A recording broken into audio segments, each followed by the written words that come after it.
life's too short for friends to share. Travelers thinking hard.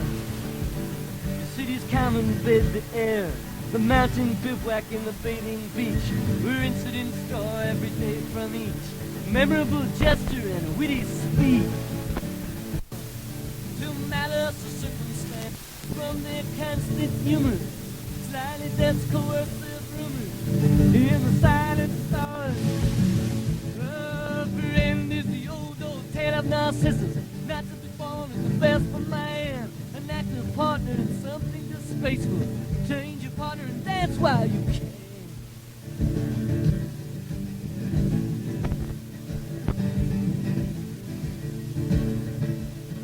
So stretch your hands across the sea and pass another cry. Stretch them toward your harmony. A grass is green and sensual artery fed. The stream sings at its foot and at its head. The mountain vegetarian beasts are fed. So you pass another cry to the storm of his pleasure die.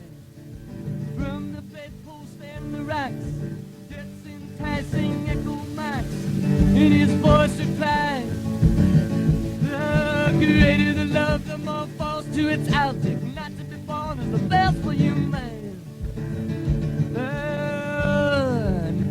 Cause after the kiss comes the impulse to throttle. So break your embrace and dance while you can.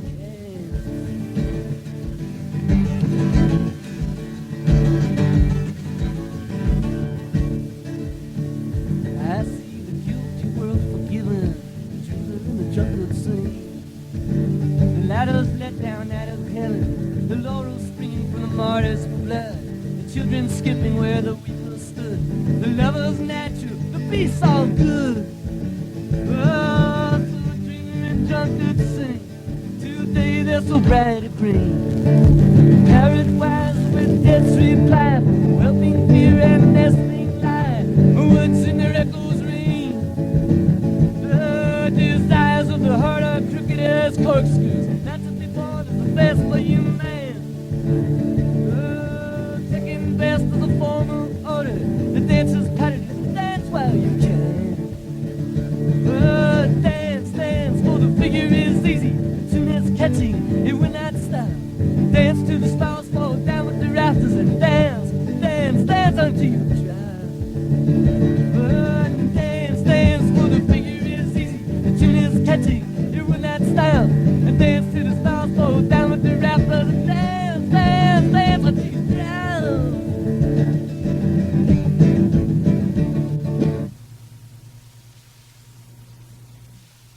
Sounds a little weird in here. I don't know but I can't get a very clear sound. That sounds better to me.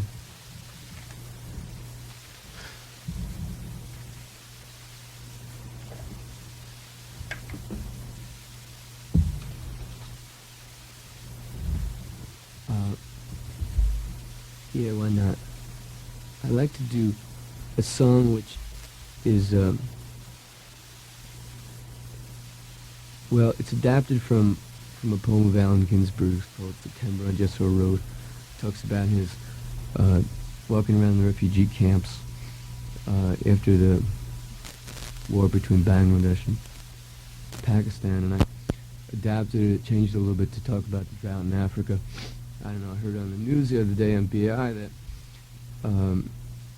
if it doesn't rain in Ethiopia in the next 2 weeks, 1 million people are going to starve to death. And it seems to be a general problem which is going to increase in severity while various things go on. So I'll play that now.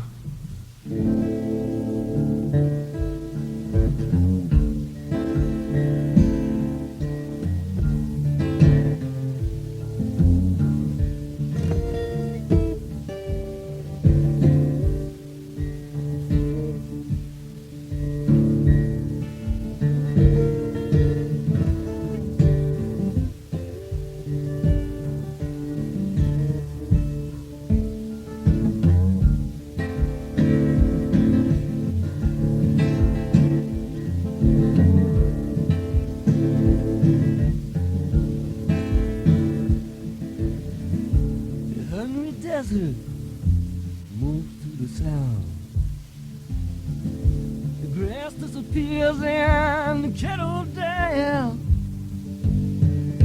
The blazing sand is littered with bleaching bones.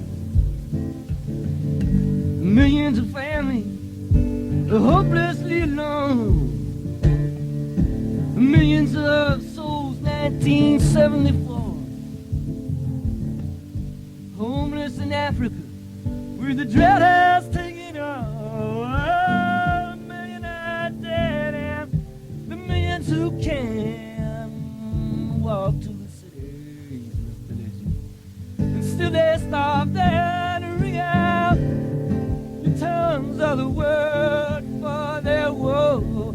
Ring out your voices for the love and on show, and ring out your bells of electrical pain, and ring in the conscious American brain, and ring out, ring out.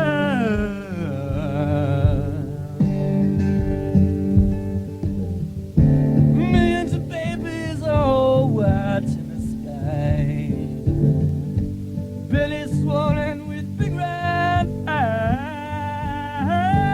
Millions of mothers are desperate and in pain. Release slow and coming, the officials explain. There's processions on families' walls, stunted boys with big heads don't talk. Look for this skull, silent round eyes, starving black angels in human disguise, and ring out your bell of the word for their world. Ring out your voices for the love we don't know, and ring out your bell of electrical pain, ringing the conscious American brain, and ring out,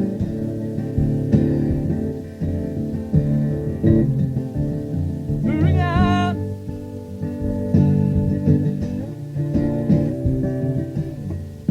On one floor mat with a small empty path,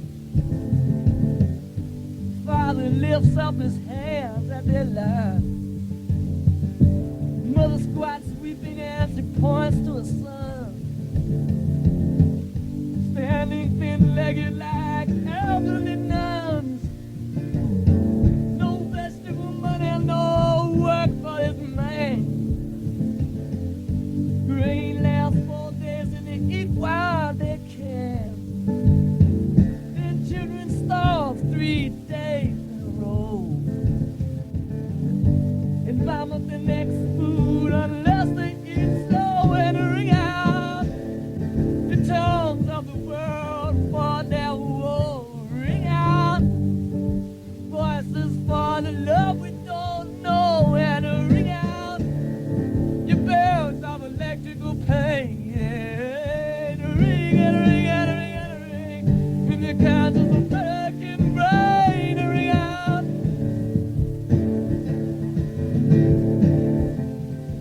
ring out.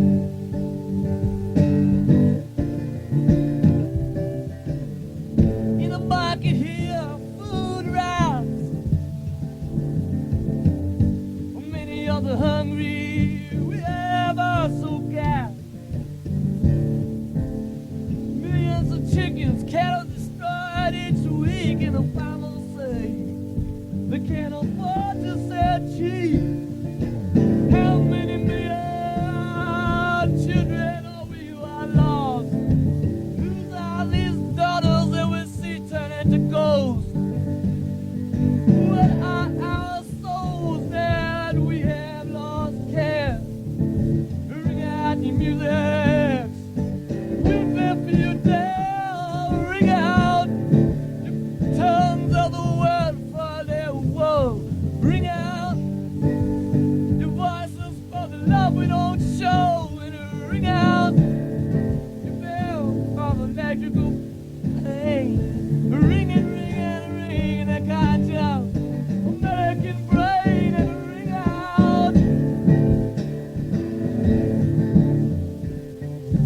ring out. What should we care for? Our cities and cars. What should we buy with our green stamps on Mars? How many millions sit down in New York in this night's table on bone and roast pork? How many million beer cans are tossed in oceans of mother? How much does she cost? Cigar gasolines, asphalt car dreams, stinking the world down, dimming star beams, and a ring out the tongues of the word for this woe. Ring out the voices for the love we don't know, and a ring out bells of electrical pain. A ring in the conscious American brain, and a ring out. Ring out. Well, finish the war in our breast with a sigh. Come taste the tears in our own human eye.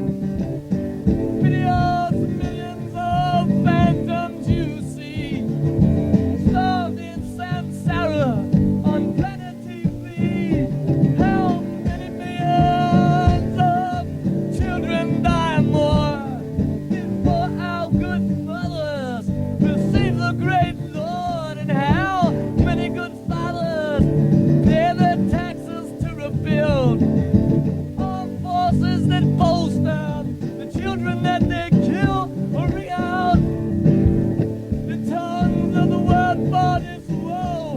Ring out your voices for the love we don't know, and a ring out the bells of electrical pain. Ring in the conscious American brain, and a ring out. Ring out. Ring out. Ring out.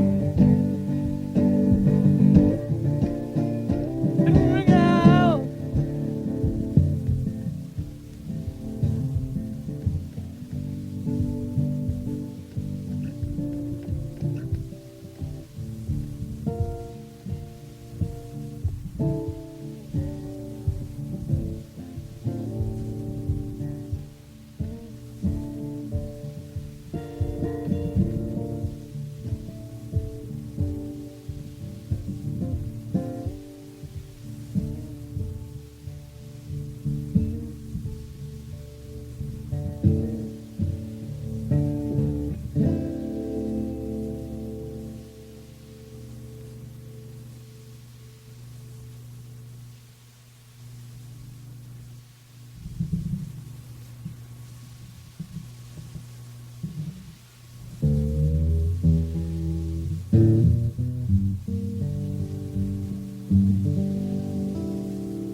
Nablus the guys that cheat on their exam.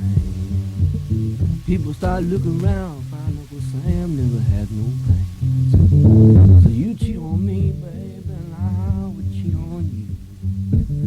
Cheat is American air, red, white, and blue. Yes, red, blue. Very red and very white. Yeah, very blue. Very red and very white. But what you want to expect when a whole society honors the men who are the best damn thieves? John D, J.P. and Mr. Carnegie got the names on buildings and on the libraries. So, yeah, you fuck with me, man, I'll get you. Screwing people is American, is red, white, and blue, and it's very blue.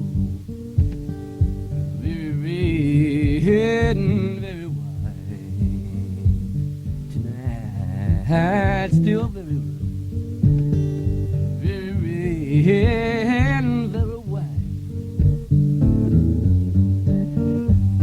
'Cause profit is my first name. Bribery is just the one card that I play. Murder is all a part of the game. Power is the drug that I crave. So you better get me mine before I get you. 'Cause killing is American, red, white, and blue, and it's very blue, very red, and very white. Tonight is very blue, very red, very white. Tonight still very blue, very red.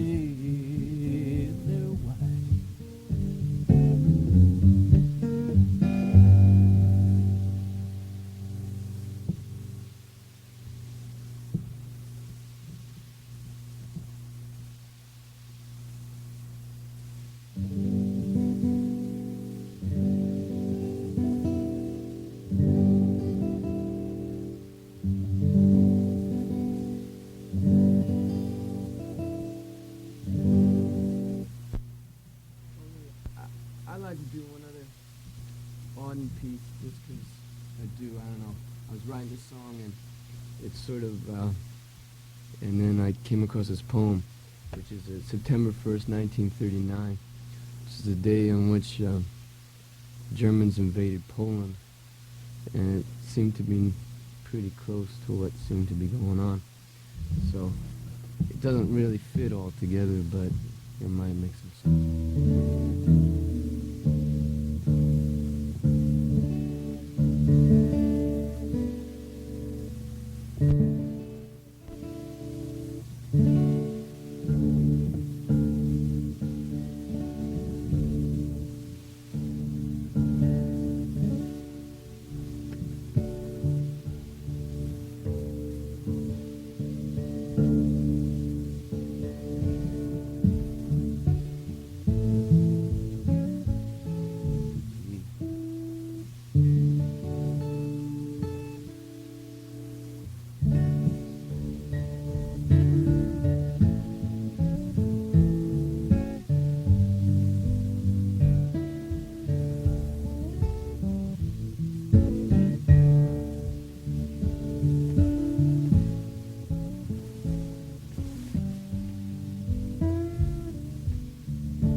Sit in one of the dives on 52nd Street, uncertain and afraid, as the clever hopes expire of a low and dishonest decade. Waves of anger and fear circulate over the bright and darkened lands of the earth, obsessing our private life. The unmentionable odor of death is offending the night.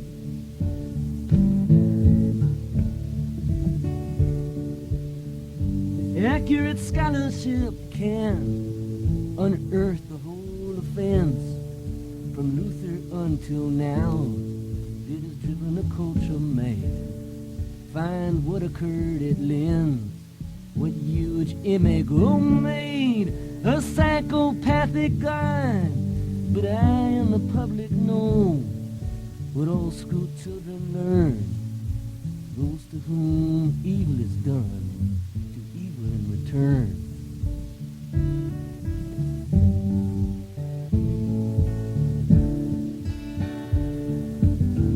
In exile Thucydides knew all that a speech can say about democracy in what dictators do. With elderly rubbers they talk to an apathetic grave. All analyzed in his book, the enlightenment driven away, the habit-forming pain, mismanagement and grief. We must suffer them all again. Must we suffer them all again?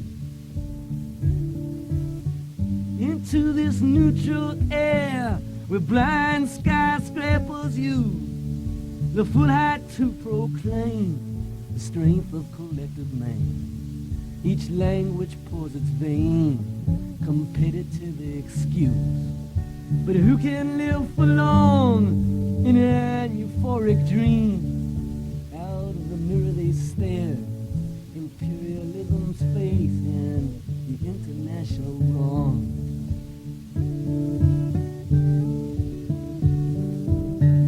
Our faces along the bar just cling to their average day. The lights must never go out. The music must always play. Oh, the conventions conspire to make this fort assume the furniture of home, lest we should see where we are, lost in a haunted wood.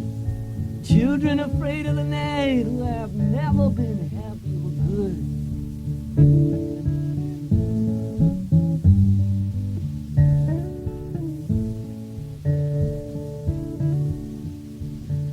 The windiest militant trash that important person shout is not so crude as our wish. What Mad Nijinsky wrote about the Aguilera is true of the normal heart. For the arrow bred in the bone of each woman and each man craves what it cannot have, not universal love, but to be loved alone.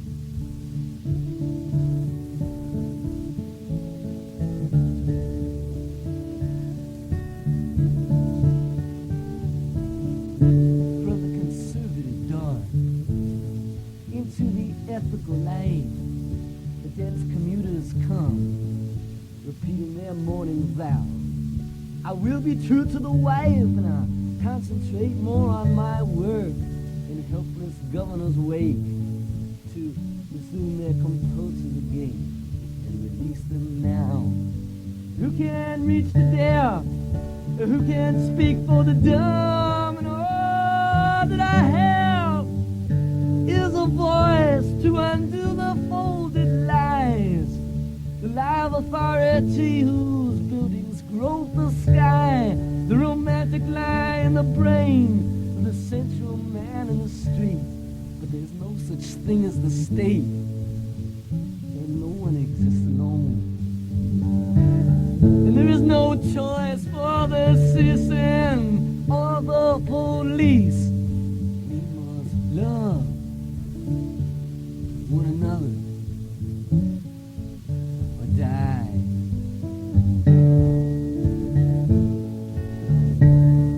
Defenseless under the night, our world in stupor lies, yet dotted everywhere, ironic points of light flash out wherever the just exchange their messages. May I compose like them or arrows in the dust, beleaguered by the same negation and despair, showed an a-filling flame.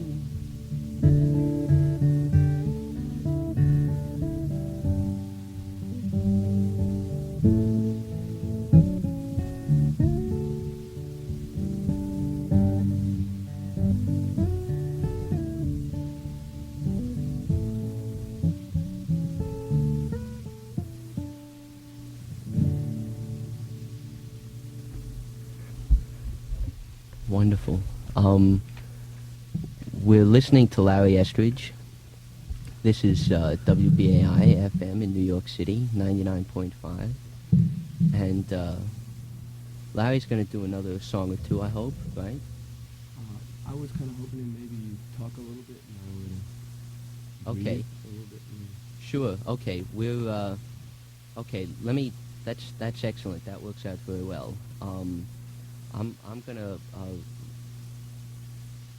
I'm gonna read this piece of paper that Stacy Ann, who lives here, was nice enough to find for me. 25 pairs of tickets crossed out to be 16 pairs of tickets to the Dory Previn concert taking place on Sunday night, October 20th. That's tonight, or tomorrow night if you're still up from yesterday, at Avery Fisher Hall. WBAI has been given these 25 pair of tickets, of which 16 remain, to an evening with Dory Previn taking place at Avery Fisher Philharmonic Hall. These tickets would normally cost either $5.50 or $6.50, but while they last, you can get a pair of tickets free with every full-year regular subscription, or $18 student or poverty person subscription to WBAI. This offer is limited to new or renewal. Well, that's not a limit. At the new or renewals at the request of the promoters of the concert. I don't understand that. Oh, there was a limit, and there is no longer a limit, so there's no limit. Okay. I don't have to read the rest of this. Okay, I don't understand a lot of it, but the important thing is that WBAI is a non-commercial, listener-sponsored station, which means that instead of commercials, we have to hustle people for money every once in a while. And actually a lot, because it's, money is tight. It's a recession or a depression, and it's hard to decide what to do with whatever money you may have. However, if you find the idea of WBAI important, if there's anything in the programming that appeals to you, please call up and pledge $30 for a full year's subscription, or $18 for a full year's subscription if you're a student or on welfare, right? Those are the qualifications, Stacy, for the poor people. Retired. Prisoners are free. Unemployed. $18. And at this time, if you can do that, if you can call in and pledge between now and the time of the concert tomorrow evening, until they run out, you can get these tickets to the Dory Previn concert. Now, Dory Previn is really far out. I myself may buy somebody a gift subscription and keep the tickets, I'm thinking, because Dory Previn is something, someone to see and something to hear. It's 4 o'clock. I don't know what you're doing up at this hour, but I'm glad you are. And my name is Mayer Vishner. With me in the studio is Larry Estridge, who's been playing and singing. Larry Sloman, who's done a story for Rolling Stone on the new Dylan album, and will talk to us about that. And Carl Waxman, who just got back from making a fool of himself for money, and has come here to make a fool of himself for nothing. But first we're going to tell you a little bit about WBAI.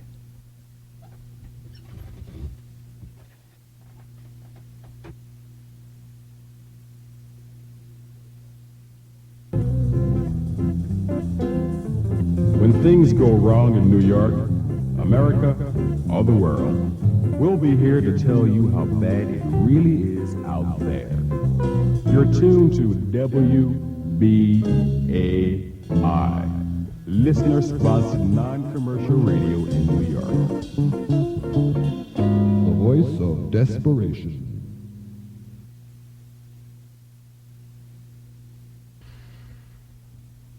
We're on. Good morning again. Larry Sloman, you've been involved in researching a story for Rolling Stone magazine on the new Dylan album, and I've heard that we have a right to be very up about it.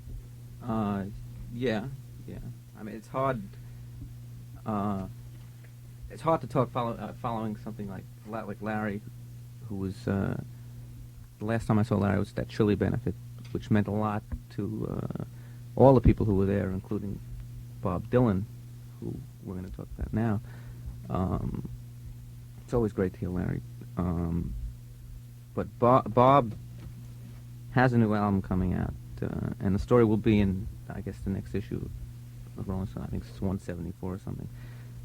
But what I could say about it now is that the album is called Blood on the Tracks. And that's a pretty good indication of the contents. It's a pretty good indication of the old enigmatic Dylan. A.J. Webman will spend countless hours mulling over this album, I'm sure. That in itself is a contribution. I mean, if it'll keep him indoors. Right, but I think the thing to say about this album is the way to approach it, I think, is to go back to something like Planet Waves, which to me was one of the most underrated albums. To me, it's hard to talk about Dylan. It's hard to talk about Dylan albums because you're talking about an artist who's working in a medium that's so sullied by the REO Speedwagons of the world. The top Billboard top 10, number 8 with a bullet. It's like people who mistake Picasso for artists that hang out in the back room of Max's, and that's my feeling. Planet Waves got terrible reviews. Part of it probably due to the expectations, the burden that, it's another Dylan album, and let's compare it to side 4, cut 5 of Blonde on Blonde. But I thought Planet Waves was like one of the first albums that really dealt with the competing demands that domesticity place on basically an artist with mystical vision, which I feel where Dylan is at. I mean, so many of those images of in Planet Waves of I'm alone on a ledge, I'm up on a cliff, these the solitary, Ramboian artist, balanced out with this incredible, feelings about this very powerful woman, who's addressed in Planet Waves, and songs like a song that I think we should play now, Something There Is About You, which sort of sums up, I think, Planet Waves' whole message.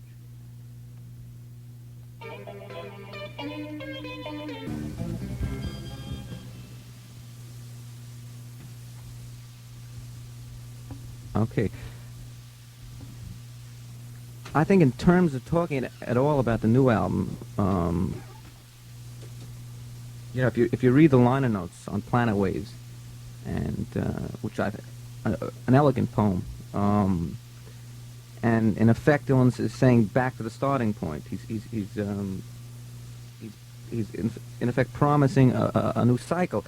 New Morning sort of hinted at that, but New Morning is a very static concept. New Morning, and Planet Waves is sort of a much more flowing idea, and this poem is sort of this whole retrospective of the fantasy of his youth, Duluth, family outings with strangers, and it goes on, and it says the old days are gone and the new ones aren't far behind, and the energy of the empires in the gone world, and the thing about the new album is that it's as if Dylan is consciously conjuring up the ambience of the early '60s, of the 1965 Dylan, of the the Desolation Row 8-minute songs. I remember in Newsweek when he was in his country music period. He says, "I don't want to take people's time up. I don't want people to have to listen to long songs." You know, and on the new album there are 2 9-minute songs.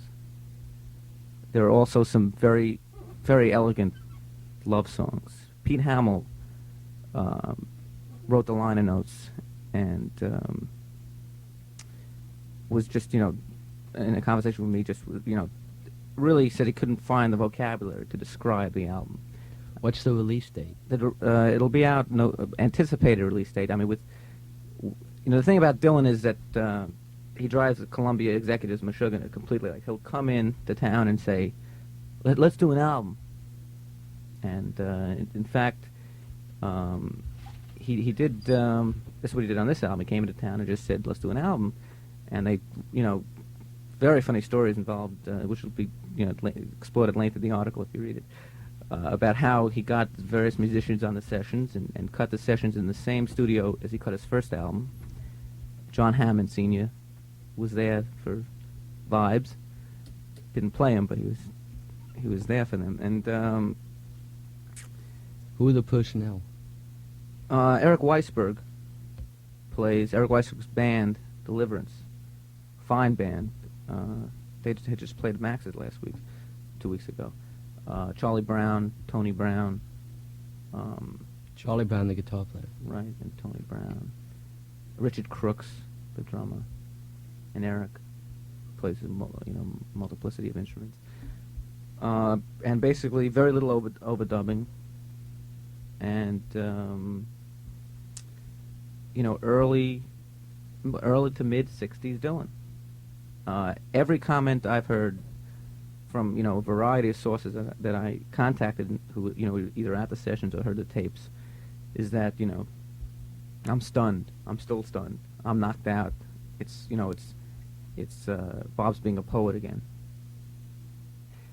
And, you know, my feeling is that you know, they should go back and you know, look at Planet Waves and look at, you know, in a sense, New Morning and you know, like one Columbia executive said to me, is Bob back? Where's he been? You know, and that's my feeling. And in fact, I don't want to go ramble on about the album. In fact, you know, I spoke to him and he said that what's important is you know, I asked him about the album and the sessions. He goes, well, what's important really is the album. I mean, the music's important. You know, I don't feel compelled to say anything to sell newspapers. And I don't, you know, it's the same way, I'd rather hear him than talk about him. And unfortunately, we don't have the new album. Right. But we do have... something I think that is the closest taste to what the love songs on the new album will be like. It's a song that I asked him about. I said, Never Say Goodbye on the Planet Waves strikes me as being a fragment of a much larger vision, much larger work, something like Sad-Eyed Lady. I said, the way you jump from, you know, this very Whitman-esque description of the beautiful nature scene of snow and the footprints in the snow, and you jump to you're beautiful beyond words, and next stanza this, you know, incredible vision of this woman, and the way, you know, the incredible, you know, impressionistic, mystical quality to the song. I said, it seems like another Sad-Eyed Lady, but that didn't come, you know, I mean, it seems like like a fragment of a large work. And he goes, well, yeah, but didn't work. But what did work was at least 3 or 4 minutes of it, and it's the closest I think we have to what we'll hear on Blood on the Tracks, and it's called Never Say Goodbye.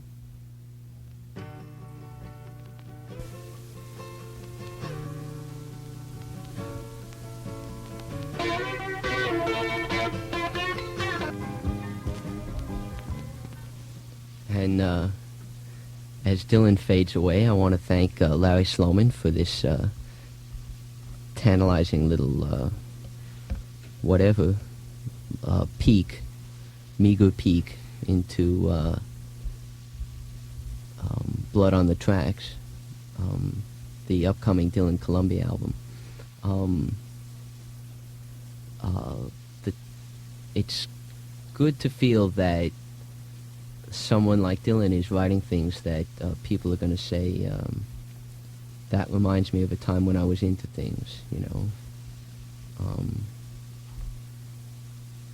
I'm looking forward to that. It's been a strange period the last couple of years. Politics has consisted to a large extent of personalities, you know. It was dump LBJ and dump Nixon, and it was hard to get into issues. I don't exactly know how those things work, but the tone of the times was different from when there seemed to be, well, maybe it was just that the issues were very diffuse. Women were getting themselves together, gay people were getting themselves together. And maybe it was just myself as a, the particular kind of radical I envision myself as, a kind of white, heterosexual, hedonist, pacifist, anarchist, communist, revolutionary, that there just seemed to be nothing for me to say. I mean, I had nothing to say to Richard Nixon that was different from anything I wanted to say all along, you know. I mean, I tried not to hate him anymore just because he was easier to hate than the other symbols of the power structure. In any case, be that as it may, I'm looking forward to the album, and I'm feeling it myself in my bones and walking down the street that things are going to be happening again this year. It's going to be a good year for people who want to be active. Larry Estridge is still here. Can he hear me?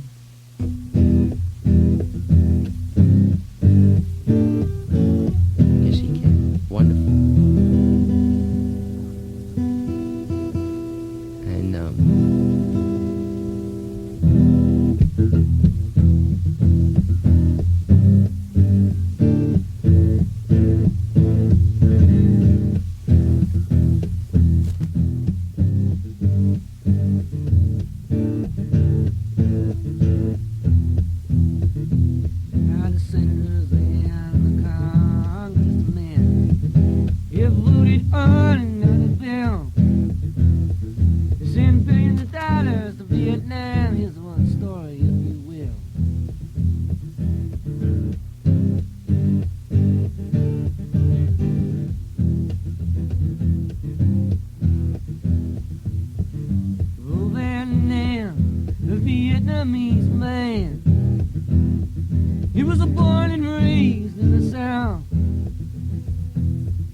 And soldiers did collecting rent.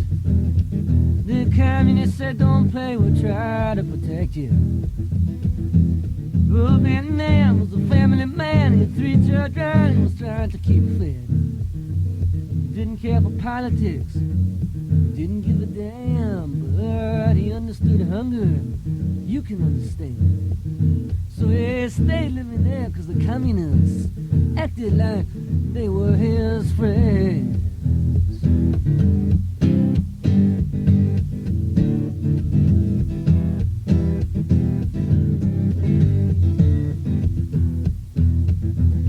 Them and others kept forming race. They gave some to the Viet Cong to keep them alive. The American strategists were very distraught. Said we gotta divide the guerrillas from their support. And a Harvard professor came up with a plan, send bombs like rain and cover the land.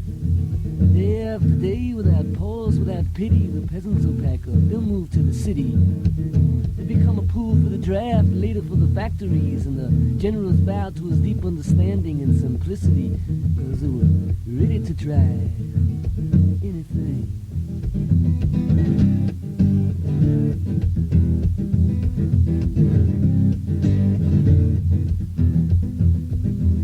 Nam couldn't stand the bombing, so with his family moved on.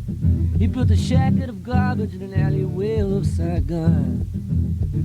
He was drafted into the army. His children now were 5, and on the $15 a month's pay, he couldn't get by.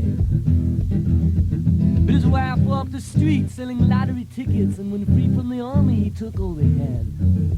He got a foot pedal cab, but he pedaled like mad against inflation, which sucked his wage like a sponge. And when strong enough, he'd go down to the hospital and pedal his blood.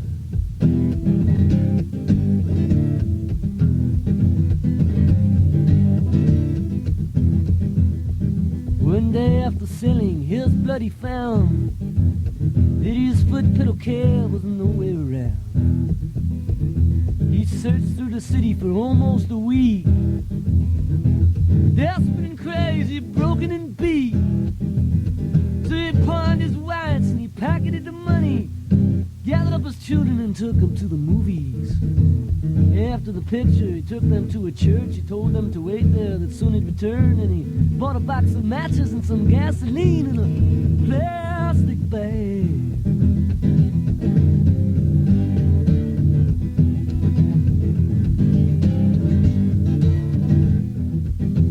In a park over in Nam, setting himself on fire.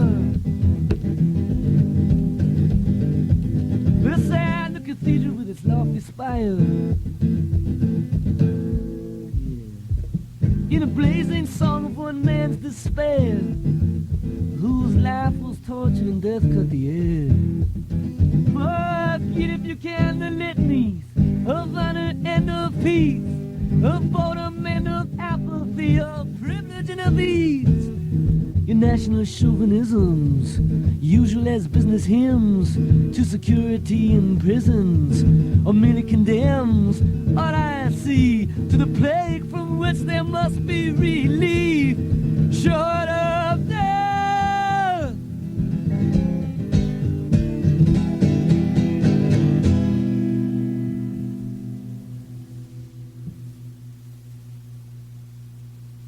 Might bring Carl on because I'm missing a string at this point.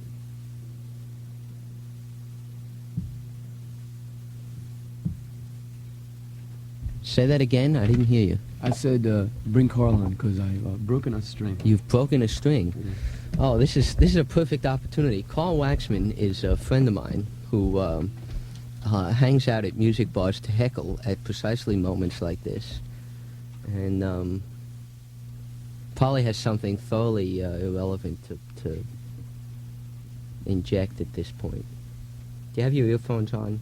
Yeah, no, I've made a career out of following broken strings, as a matter of fact. I've noticed that.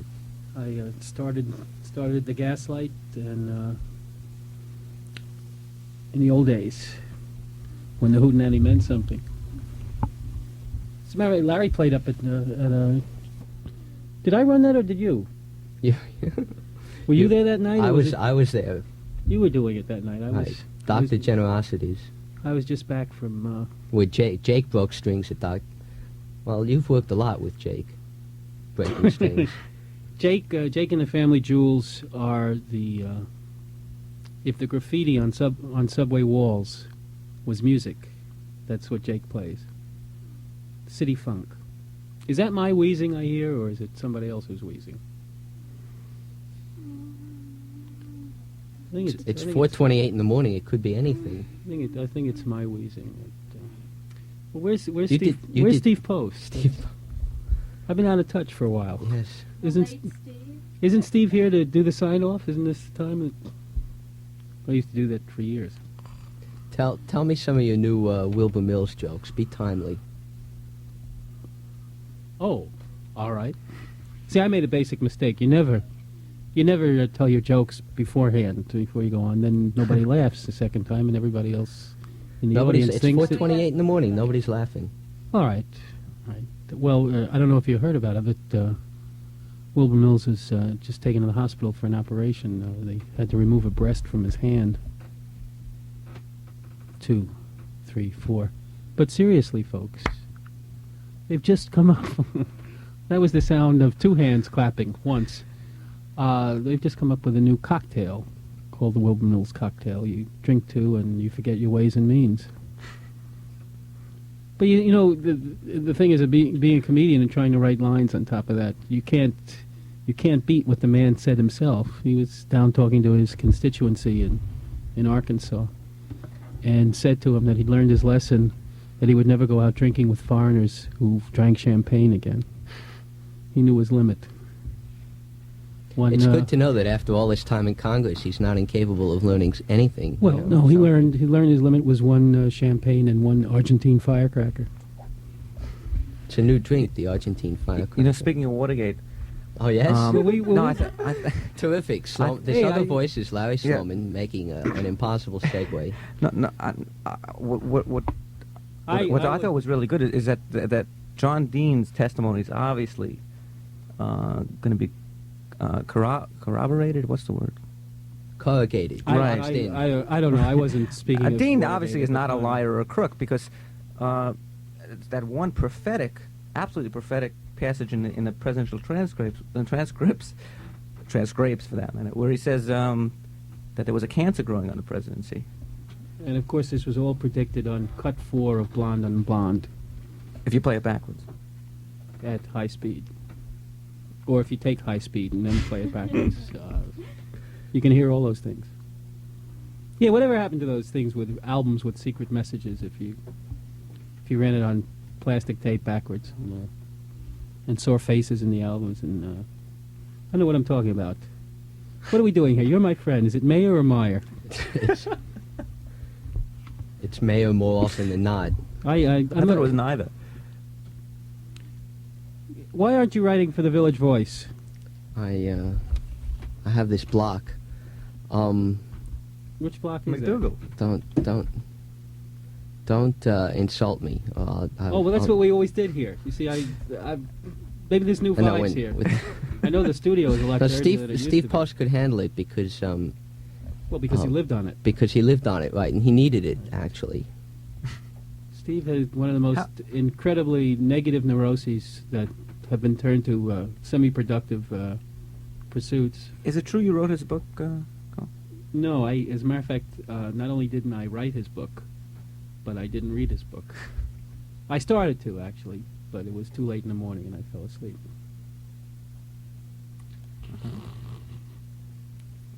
You think Steve is up listening to us right now? I hope not. No, I don't. And I hope I'm not embarrassing Bob Fass, who's a friend of mine and was kind enough to... Bob is a friend of mine, too. ...suggest that I like Bob, too. Do this. Well, that's unanimous. He's always kind enough to suggest that I do this. I'm sorry I missed the vibrator part. I heard it in the car as I was driving over here.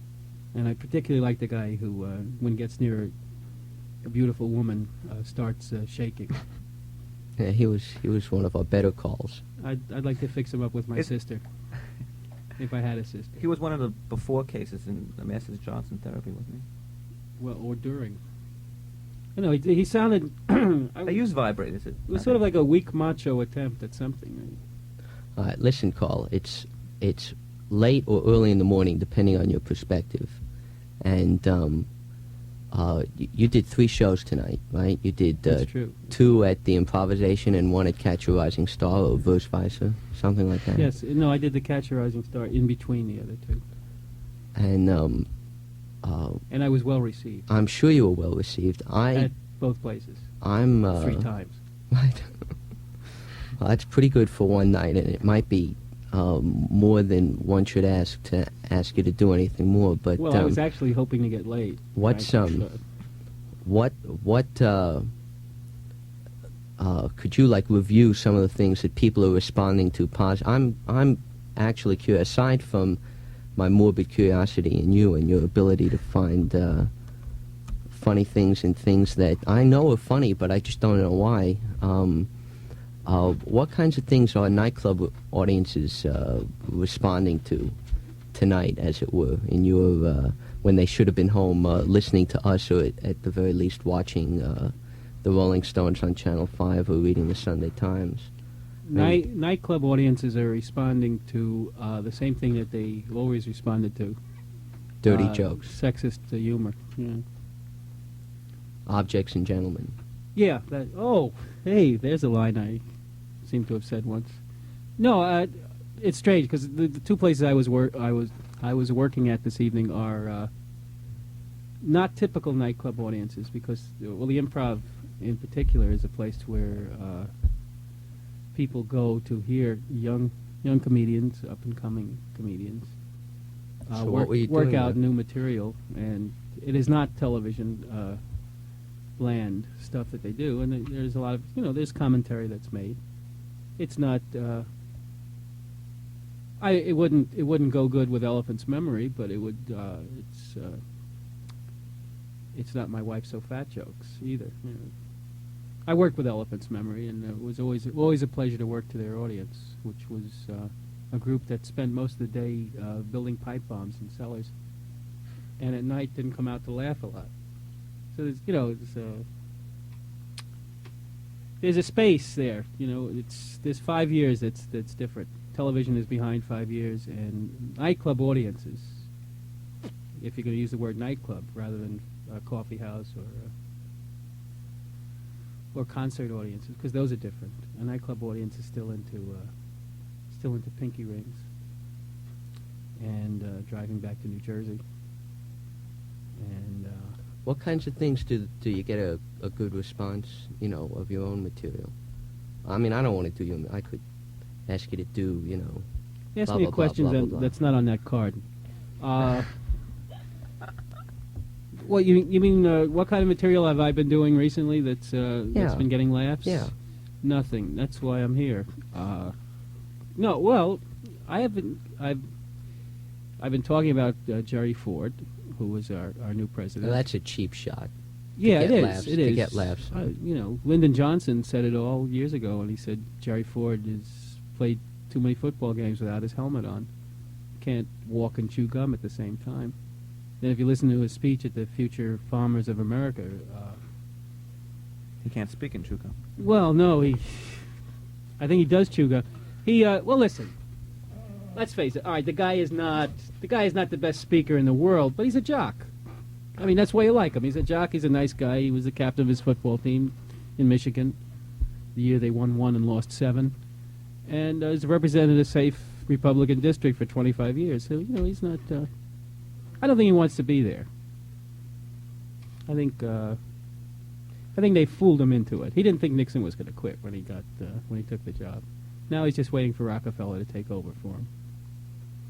And of course, Rockefeller's all ready to do it. He'll be our. I make this prediction right here to the 8 or 10 speed freaks who are listening to us right now, that Nelson Rockefeller will be president longer than Gerald Ford. I'm sure the 8 or 10 speed freaks couldn't care less. But seriously, folks. So I said to my, I don't know. Don't hit your microphone. Say that What? loud. That's true already. He's been longer than Jerry Ford. Rockefeller has. Yeah. Listen, it's fun. Listen if you're familiar with Hamlet, Polonius gives a speech to his son, which is nothing but one cliche after another. And this want not, waste not, or waste not, want not thing that Ford is doing is it's just about the same thing. Anyhow, what gets what about laughs? Huh? Oh, you're gonna go ahead. No, while we're on the Ford thing, what intrigues me is as a whole. If you take a real psychodynamic view, like I know there are a couple of books about Nixon from a psychodynamic view. He has this guy that apparently the first time he ever learned who his father was, he was 16 years old making an egg cream or whatever the equivalent of an egg cream in Michigan is. There's no. I think Whatever. It's plain milk in a clean glass. No, it's probably what is that stuff with the powder? I couldn't think of it. No, the flavored sugar. Kool-Aid. Kool-Aid. Kool-Aid, All right. that's what- Anyways, he's a soda jerk behind this. I'm sorry you're so tired, Carl. When you're up, you're up. Well, When you're not, you're not. But Go ahead, yes. and he's psychodynamic. What does that mean?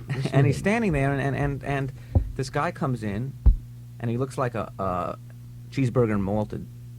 You know, I'm sure this is the way Ford looked at these customers. And this guy comes in and goes, "Gerald, I'm your father." Is that to I would go? drop my hair cream. I mean that must be heavy. I mean, what Well, I would get upset if a guy walked in and said, "Gerald, I'm your father," because my name is Carl. And it certainly confused me. Well, I just thought of something that gets a laugh, and it just left me. I wanted to do a line, and We're ready. I've been traveling. I don't know if I mentioned That's that to good. you. And a funny thing happened to you. On And the a way funny there. thing happened to me on the road. Well, you see, I was in Chicago, as a matter. I played with Bill Withers. Is he acceptable around here? Is Bill Withers? I played at I won't mention the club, Mr. Kelly's, and I worked with him out there. And Chicago, the people of Chicago are very uptight about being considered the second city. You know, they're uptight about New Yorkers. If New Yorkers are found in Chicago, they're asked immediately, what do they think of Chicago? And if they have anything negative to say, they're immediately disposed of. But the difference between New York and Chicago is that New York, for its influences, looks to the world. Chicago looks to Illinois. That's the basic difference. Here in New York right now, there's a French film playing. It's called The Mother and the Whore, which is a legitimate film, not a pornographic film. Or if you're from New York, The Mother and the Whore. In Chicago, the film is advertised in the papers as The Mother and the ...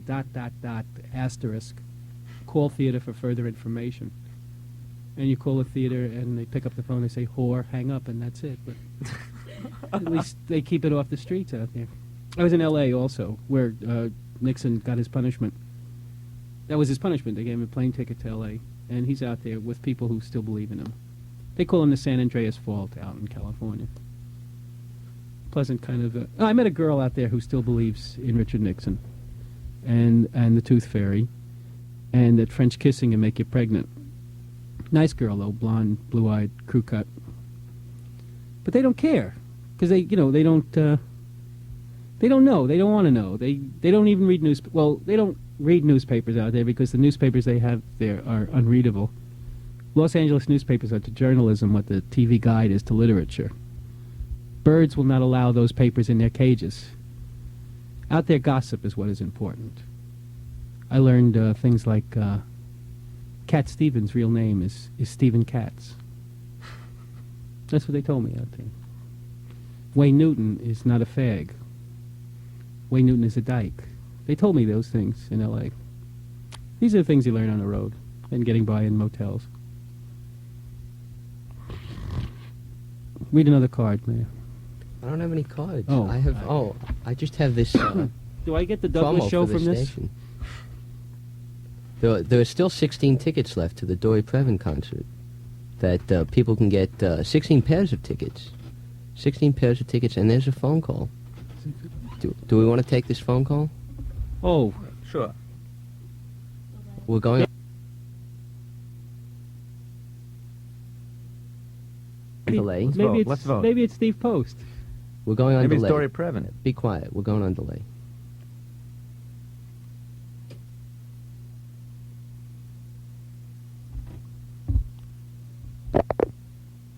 WBAI, you're on the air. Hello, I'm a bit inebriated, so I hope I don't make too much of a fool of myself. You want me to turn the radio off, I assume? It's all right. Keep talking. If you do, you'll never hear us again. Okay, I won't bother turning off the radio. It occurred to me at the time that President Ford decided to make Rockefeller his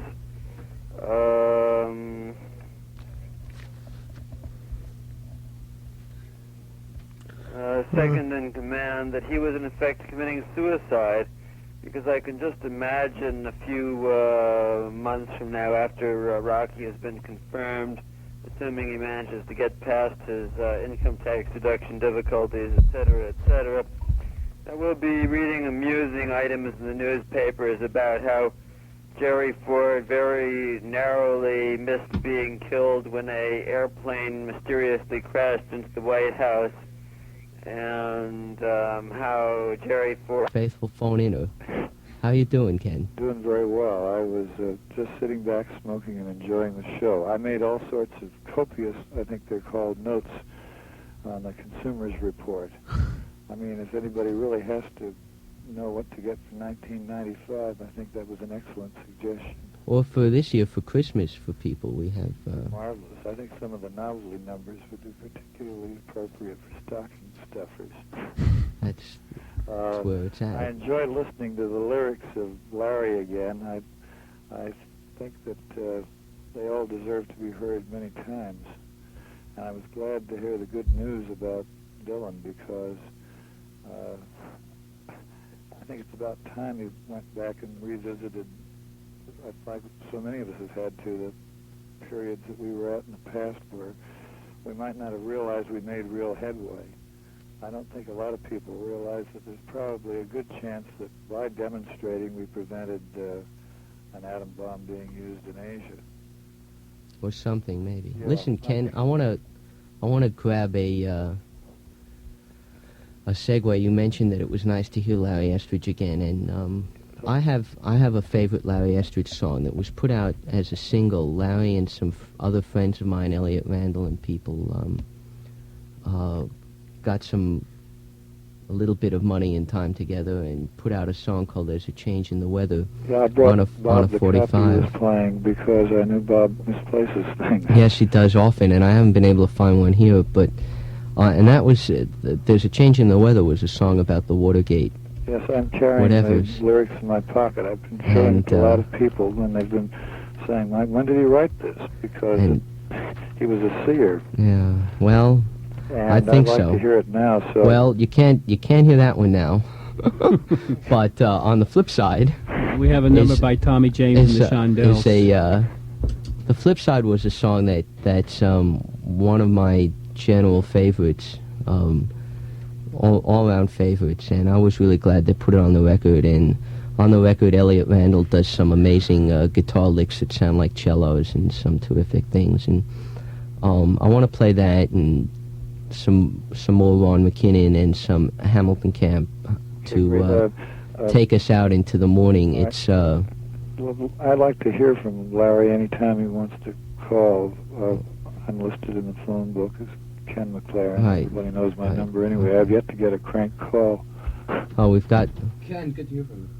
we've got the record. Yeah. But You mentioned Larry, the cello licks, I can't fill those in. oh, but you can sing the song. Come on, you're gonna sing the song, aren't you? wanted the cello licks. No, go back in Okay, there. Maybe you could play Ken the other side on the way out. Okay, go back in there And I'll give you a call soon. and into the other studio. It's been a long night, and It's been a great night, and I'm looking forward to hearing Larry. So, congratulations. Thank I know you. Bob would have been happy with everything. It wasn't anything the least bit except good. well, I Okay. hope so. Okay, thank you, Ken. Thank you. Bye-bye.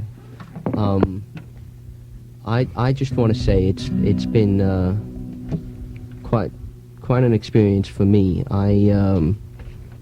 I hope it wasn't too erratic and too jolting, and I hope that because we flipped around to a lot of different subjects, and I hope that people had a good time whenever it was you tuned in, and for however long you stayed around. This is the end of Bob Fass's vacation. Starting next Thursday, he'll be back again Thursday, Friday, Saturday, and Sunday, and with Radio Unnameable from midnight to 5, and hopefully somewhere along the way I'll get a chance to talk to people again.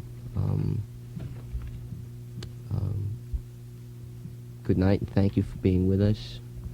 Larry Estridge, City Singer.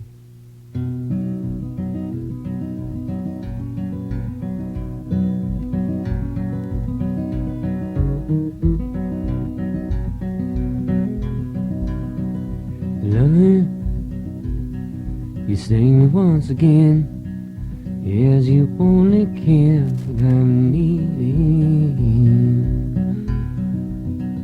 So a city stares, its daggers of despair before me. In the sail of the seasons, seem to spill the winds of hope. In all our oceans of dreaming, abandoned by the shores. When I trade my nights for whiskey, and I trade my days for gold, and I traded my eyes for answers that don't serve me anymore.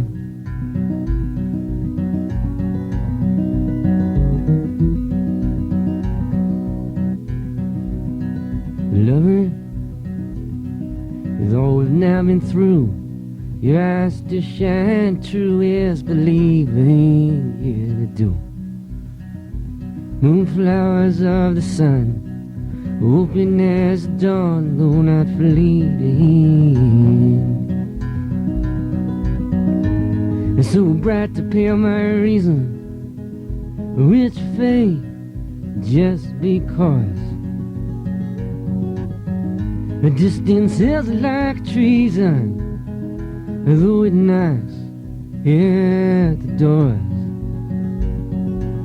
When I traded my nights for whiskey, and I traded my days for gold, and I traded my eyes for answers that don't serve me anymore.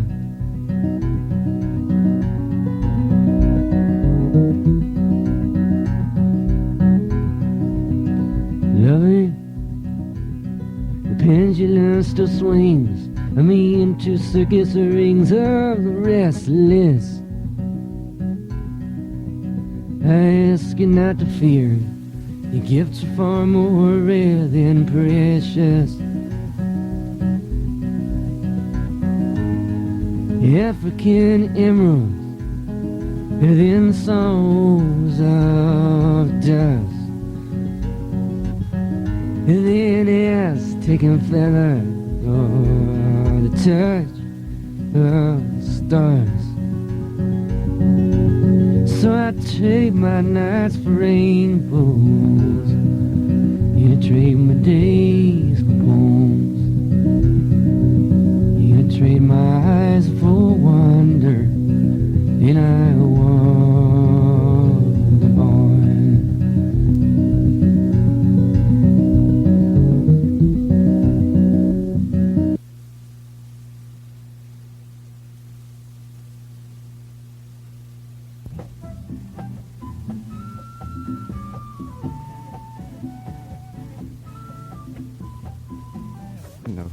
But I do now. Her name is Ron McKinnon, and I say that because she deserves to have it said. Radio Unnameable was presented live with portions on recording. This is WBAI, listener-supported, non-commercial radio in New York City at 99.5 FM. It's time now for The Morning After the Night Before with me, Gary Freed, and for our weekly journey to shortcuts tonight.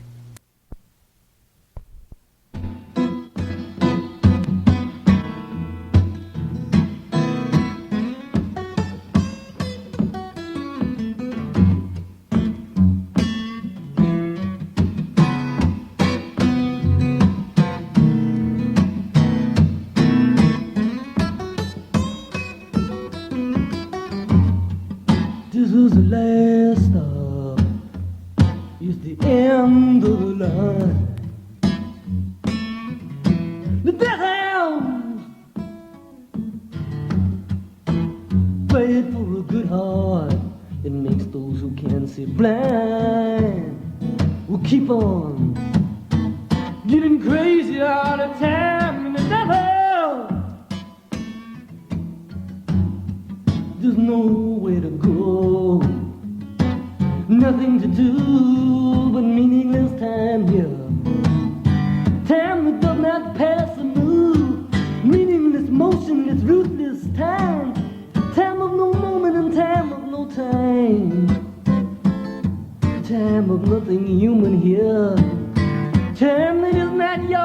man. Time that you must do, time that you must live here. Indefinitely, consecutively here. Well, you and time and everyone and everything comes to nothing. Because nothing means nothing here. Death, suffering, death is the way of life. It occurs over and over again without end, yeah. There's no life, no love, no existence. Oh, just unjust time. Time and no existence here. I felt this in the lifestyle. Is the end of the land. The death end. The world ending. Fire and ice of never-ending pain. And madness that mains. Cripples and murder all over here. And the walls aren't getting any softer these days, that's clear. Oh, yeah, this is the lifestyle. It's the end of the land. The death house. The death house. This is the end of the land. This is the lifestyle.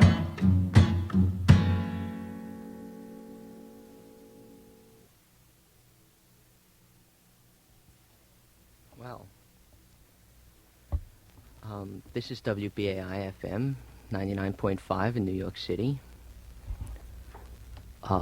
That was a conversation that I had earlier this evening with Tommy Trantino, who's in the Leesburg Penitentiary in New Jersey, followed by Larry Estridge doing Death House, which is a song he wrote, or an adaptation of the last paragraphs in an article Tommy had written for the Village Voice, also called Death House.